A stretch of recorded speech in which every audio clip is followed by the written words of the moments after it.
hari ini kita akan menyambung pelajaran yang lepas iaitu bahagi ukuran panjang. Dan murid akan mendapat atau mengetahui membahagi ukuran panjang melibatkan perpuluhan dan pecahan dengan nombor hingga 2 digit, 100 dan 1000 tanpa dan dengan penukaran unit. Kita lihat soalan yang pertama. 3.65 meter bahagi dengan 5 sama dengan berapa cm? Di sini murid-murid boleh selesaikan atau membuat pertukaran dahulu. Murid-murid diberi pilihan sama ada ingin menukarkan 3.65 meter kepada sentimeter atau bahagi dahulu baru tukar. Di sini cikgu tunjukkan, cikgu bahagi dulu 3.65 meter bahagi dengan 5 akan mendapat jawapan 0.73 meter. 0.73 meter adalah dalam meter. Murid-murid perlu membuat pertukaran kepada sentimeter.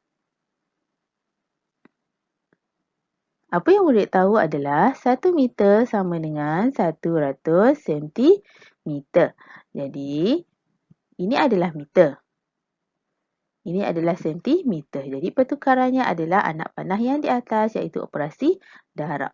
Cara yang paling mudah adalah murid-murid boleh menggerakkan ikut anak panah yang di atas atau cara darab seperti biasa. Cara darab mengikut bentuk lazim. Di sini cikgu menunjukkan cara yang mudah iaitu 100 cm berdasarkan ini. Murid-murid boleh kira berapa sifar. Ada 2 sifar. Jadi pergerakannya adalah ke kiri. Ke kanan, maaf. Jadi pergerakannya adalah ke belakang daripada titik perpuluhan. Jadi titik perpuluhan di sini 1, 2. Jadi titiknya akan bergerak ke belakang. Jawapannya akan menjadi 73 cm. Soalan kedua, 56. 3.5 km bahagi dengan 8. Caranya adalah pecahan ini kita perlu tukarkan kepada perpuluhan supaya kita boleh bahagi dengan 8 dengan cara atas bahagi bawah. Cikgu telah tunjukkan dalam kemahiran-kemahiran yang lepas iaitu murid akan mendapat 0.6 dengan dalam bentuk lazim.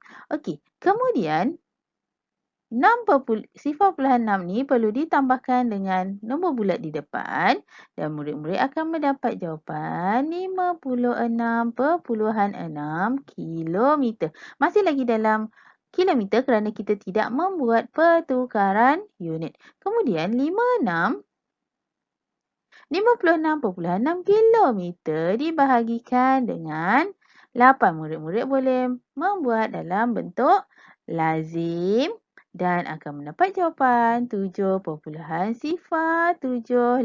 kilometer. Di sini murid-murid perlu membuat pertukaran unit iaitu 1 kilometer sama dengan 1000 meter.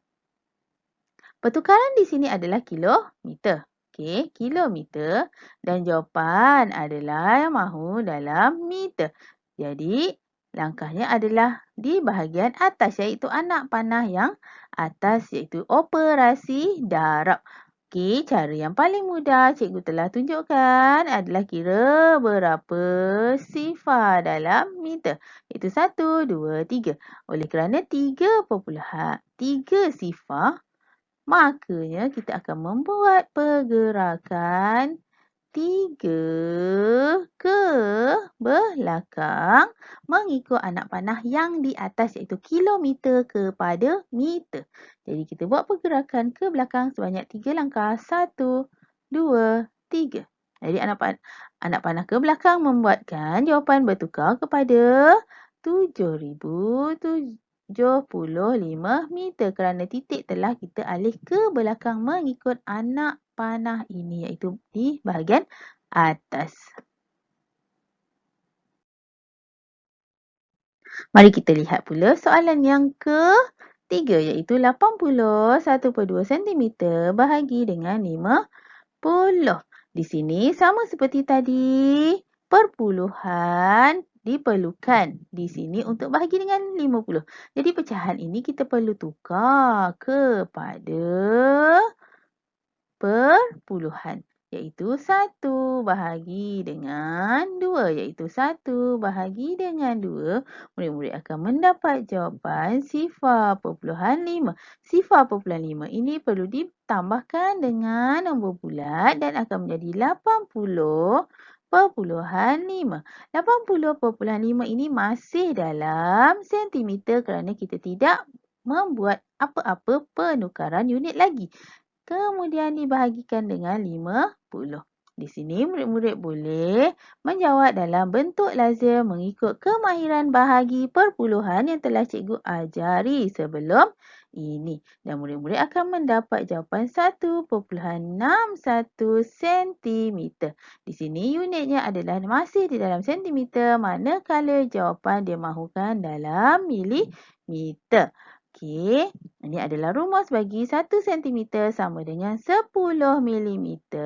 Sentimeter tukar kepada milimeter adalah operasi darab di bahagian atas dan murid-murid boleh lihat 10 mm hanya ada satu. Hanya ada satu sifar. Makanya dia bergerak ke belakang hanya satu mengikut anak panah yang di bahagian atas adalah anak panah ke belakang. Ini satu sifar. Okey, bermakna kita langkah satu ke belakang titik perpuluhannya. Jadi dia akan mendapat jawapan 16.1 milimeter. Soalan yang keempat, 72.9 km bahagi dengan 100. Langkah pertama kita selesaikan dahulu operasi bahagi iaitu 72.9 km bahagi dengan 100. Cikgu telah tunjukkan caranya sebelum ini iaitu bahagi kira sifar. Berapa sifar? Ada 2 sifar. Apabila dikatakan bahagi maka titik akan bergerak ke hadapan sebanyak 2 langkah mengikut bilangan sifar. Bilangan sifar ada 2 maka kita bergerak 2. 1, 2 langkah ke hadapan. Jadi jawapan akan mendapat 0.729 kilometer. Okey. Ini adalah kilometer. Jadi pertukaran unit adalah kepada meter. Jadi berapa perlu digerakkan 1,000 meter? Ada 3 digit atau 3 bilangan sifar. Jadi kita gerakkan ke belakang 3 langkah. 1, 2, 3. Jadi bilangan sifar, bilangan titik berubah tempat dan menjadi 729 meter. Itu sahaja untuk hari ini. Soalan nombor 5, murid-murid boleh selesaikan dan tunjukkan pada cikgu. Itu sahaja. Jumpa lagi. Bye-bye. Assalamualaikum warahmatullahi wabarakatuh dan selamat sejahtera.